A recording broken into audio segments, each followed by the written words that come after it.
Start with this one. Ready. So, Anastasia, what are your favorites about this one? So my favorite here are the grooves, because the coral larvae like to settle down within the groove, and that way they're protected from predators and from overgrowing algae. And also because of this star shape, they can sort of sit in the reef and be retained in the reef without rolling. So yeah, I was about to ask about the rolling. So this one you would just lay it in the sand anywhere, or No, not in you sand. This would get put into a nook or cranny within the reef. And this hole in the center, what is the hole for? For you to tie it to something? That was one of the ideas, to be able to tie this sort of along the line. Or you could potentially down. put a Yeah. some sort of dowel Yeah. pin. Okay, wonderful. And the 5, it looks like a starfish. Actually, it's interesting. Why the slant? The slant was, why was the slant? I don't remember now why the slant. I think again to sort of prevent rolling, or because I guess we just thought maybe the length of the grooves might be. Okay, so you get to an have a little issue. bit of a difference in the lengths. Yeah. Okay, so that seems like it's still one of those things you're learning which ones they. Yeah, exactly. Fascinating. Yeah. Okay. So we have a lot of these outplanted on the reef.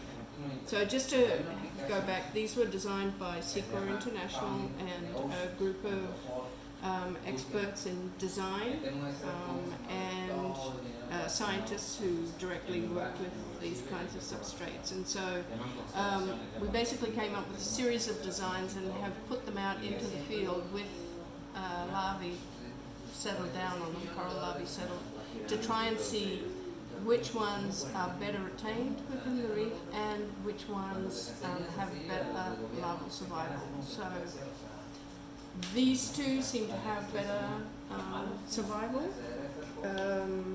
And as far as retention, we still need to go out into the field and get some more data because it was a little bit unclear. But Now, a lot of what you guys work on is with larvae and growing from single sperm and egg and beyond. Yep. What is your experience with microfragmentation? I've seen microfragmentation done. I've also seen a successful microfragmentation project in Belize. The Fragments of Hope with Lisa Khan. They have a very nice project with microfragmentation. And I think there are really great uses for it, especially to cover corals that have died, and be able to recover that lost area of coral really pretty quickly. So I think there's a really great advantage to microfragmentation. But at the bottom of it is still cloning. Yes. So that's why we have this completely different approach. Well, yeah, and in similar ways, what we're doing is natural selection, and if I say we as in the rest of microfragmentation. Yeah, the royal we. Microfragmentation is natural selection, but as is everything you're doing with the recombination of these corals. So it's a multifaceted approach. That's the concept of the 10x. It's like everyone's doing the same reason, 10 different Same things. goal. Exactly. Different approaches. Exactly. So, I would be fascinated to see what these would do with microfragmentation as well, because everyone's doing them on those petri. You can actually do microfragmentation on these. That's what I was about to ask next.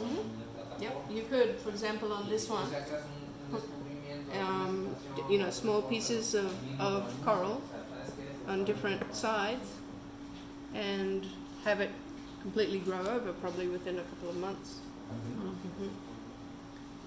Or grow on one side and then plant it into the reef like this, and you've already got quite a big area covered, right? Which is something that could work on your artificial reef, for example. That could be really great. So that would be a really nice use of microfragments. This and that one are exactly the same, but it's inside and it's outside. Yes, that's right.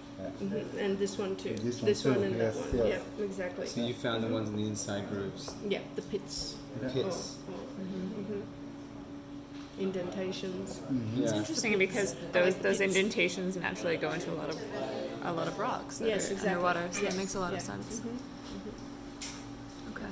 And then can you tell us one last thing about the how it's made process, and specifically the finishing on the surface? And that you can tell that some of these have a rather coarse finish, some feel a little more smooth.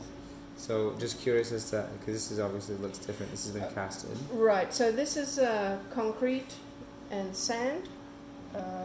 This was the original tetrapod design or seating unit that Okay. Secor International designed. Mm-hmm. And we've been using it now for about 4 years or so. We have pretty good success with it. It's retained in the reef really well because we can put one of these inside a nook and cranny, and this then is showing out to the environment. And it doesn't tend to move. They do a little bit, so we do lose some, but we do get pretty good retention. And we have corals that are now 4.5 years old, that are about 10 centimeters high, 10 centimeters wide. Yeah. So they're getting pretty big. In a year or two, hopefully they'll be reproducing.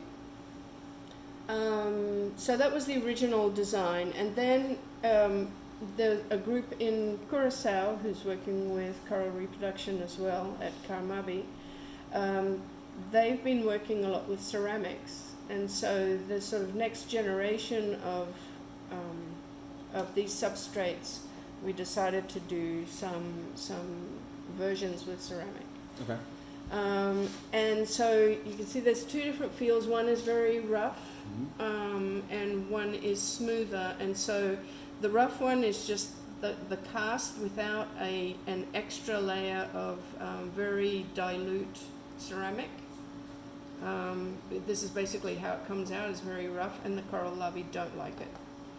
We thought that maybe enough would like it that they would settle, but then algae wouldn't settle and compete with them, but the coral just don't like it.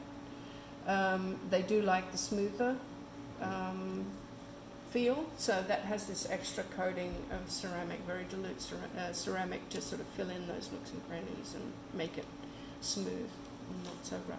And is this any particular type of ceramic? You mentioned you're diluting it. It's the same ceramic that they use to cast this. I honestly don't remember No worries. the names, and I could get it to you. Fascinating to hear. And it seems like there's been quite a progression to design, material, and look. Yes, well, this was the original design, and then these two are just a sort of finer version of this. Yeah. And then we have this Mexican piñata. I guess for Mexico we need to have the piñata.